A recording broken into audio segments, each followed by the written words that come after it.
En 1957, le roi Mohamed V a pris la parole au siège de l'ONU pour soutenir la cause de l'Algérie et son droit à l'indépendance.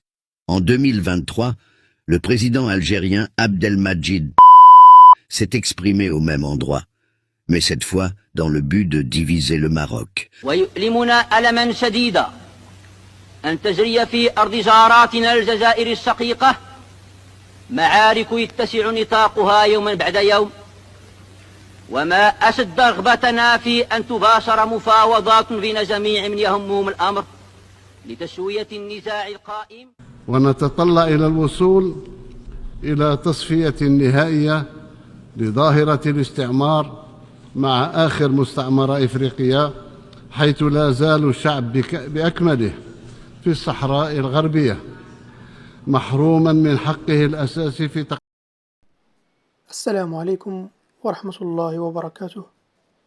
في حلقة جديدة من قصة صراع.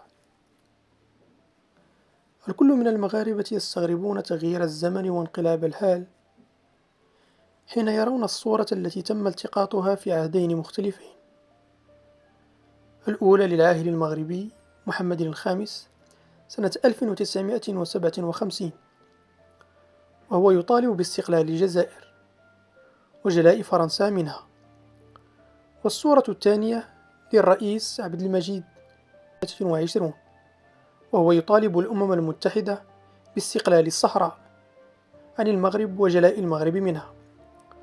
هنا سيقف كل من تابع الموقف لحظة تأمل وتساؤل: كيف يمكن استعمال نفس المنبر من طرف الجزائر ضد من كان قد أوصل صوت الحرية للجزائريين إلى كل دول العالم؟ وسيقول: إذا أكرمت اللئيم تمرد.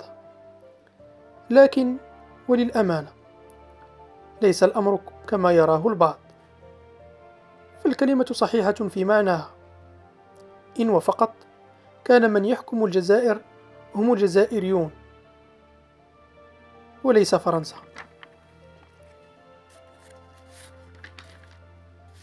اليوم في دورة الاجتماع السنوية للأمم المتحدة لسنة 2023 طالب الرئيس الجزائري أعضاء الأمم المتحدة بتمكين البوليزاريو من تأسيس دولة في الصحراء المغربية.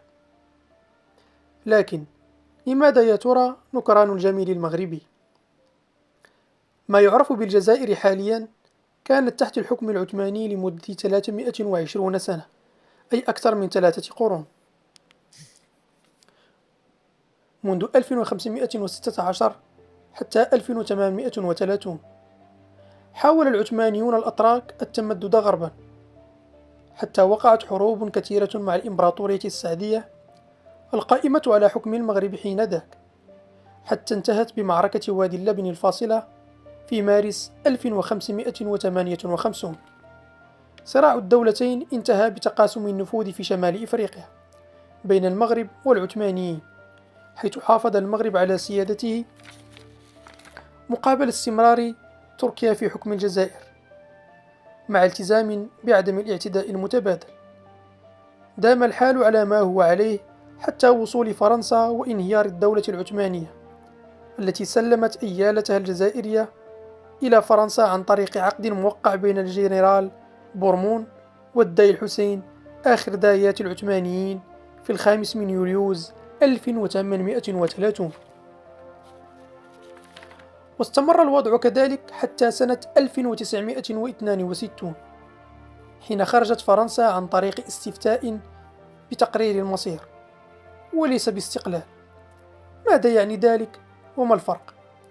تقرير المصير هو مسألة تمنحها الدولة إلى جزء من شعبها يقطنون جزءا من أرضها ويريدون حكم نفسهم بنفسهم، وهو ما يعني أن فرنسا تم تقسيمها أو أخذ جزء من أراضيها وشعبها، في حين أن الاستقلال هو اعتراف أن دولة ما تحتل أرضا أخرى بالقوة وقد وافقت على الانسحاب، وأنها منذ البداية كانت تستعمر تلك الأرض غصبا عن أهلها الذين لا ينتمون لها أصلا.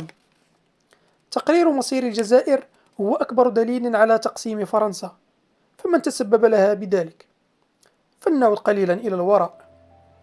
سنة 1844 بالضبط في 14 من غشت دارت معركة بالقرب من وجدة تحت حكم السلطان عبد الرحمن بن هشام العلوي، وكانت تلك المعركة مصلحة مشتركة بين المغرب وفرنسا لتثبيت قواعد الاشتباك وتحديد مراكز النفوذ. فالمغرب كان يعتبر معقلا للمجاهدين الذين يشنون غارات على فرنسا انطلاقا من المغرب، وهو ما أزعج سلطة فرنسا في أرضها. وفي الواقع إنه نفس الأمر الذي تقوم به البوليزارو انطلاقا من الأراضي الجزائرية، وهو استفزاز للمغرب. شخصيا أعتبر ذلك طريقة للاستفزاز تم استفزاز فرنسا بها لصنع معركة إسلي التي أراد منها المغرب وأيضا فرنسا توقيع اتفاق يلزم الطرفين بحدود معينة وعدم الاعتداء مقابل وقف المغرب دعمه للمجاهدين ووقف تسليحهم، وهو ما مكن المغرب من مدة 68 عاما إضافية من الاستقلال حتى سنة 1912، وذلك عن طريق اتفاقية إسلي. بعد فرض الحماية على المغرب سنة 1912 بعد اجتماع الخزيرات، استمر الأمر حتى عام 1953 حين أرادت فرنسا نفي سلطان المغرب والقيام بانقلاب أبيض وتغيير الحكم، لأنها كانت تعلم أنها في الشهور الأخيرة في المغرب، وأرادت وضع نظام تابع لها لا يزعج تواجدها بالجزائر، لكي لا تعود الأمور إلى ما قبل سنة 1844 ويعود المغرب إلى إزعاجها هناك عن طريق استقباله للسلاح والمجاهدين الجزائريين.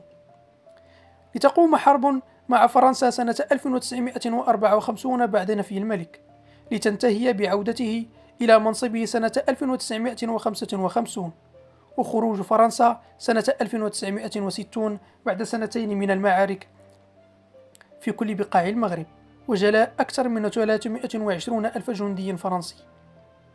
ليقوم بعدها بسنة واحدة فقط الملك محمد الخامس بالتوجه إلى الأمم المتحدة ليطالب باستقلال الجزائر، وهو ما يعني في الدستور الفرنسي تحريضا على تقسيم فرنسا، بل دعم واستضاف مجموعة مسلحة في كل من الناظور في شمال المغرب ووجدة في شرقها، ووفر لهم القواعد العسكرية والدعم العسكري والسلاح حتى سنة 1962.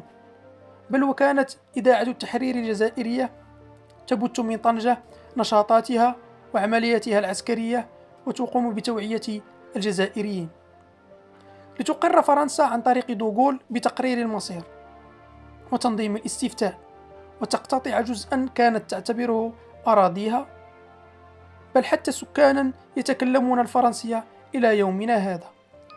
مباشرة سنة 1963 قامت فرنسا بانقلاب أطاحت بحكم الثوار المدعومين من المغرب، فهناك من تمت تصفيته، وهناك من اعتزل السياسة، وهناك من نفي إلى الخارج، وأغلبهم مجهول المصير إلى يومنا هذا، لأنهم كانوا حلفاء الثورة المغربية.